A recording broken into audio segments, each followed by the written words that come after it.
exposing the secret to ultimate phone freedom with just a few clicks. First, head over to your phone's settings. Scroll down to About Phone and tap it. Now, find the build number. Tap it 7 times. Yes, 7. This enables developer options. Next, go back to the main settings and find Developer Options. Turn on OEM unlocking and USB debugging. Connect your phone to your computer using a USB cable. On your computer, download and install the ADB and Fastboot tools. Open a command prompt window and type ADB devices. Your phone should appear on the list. Now type ADB Reboot Bootloader.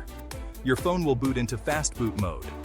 Finally, type Fastboot OEM Unlock and follow the on-screen instructions. And just like that, your bootloader is unlocked. Enjoy your newfound freedom, and remember, with great power comes great responsibility. Happy exploring, Alat.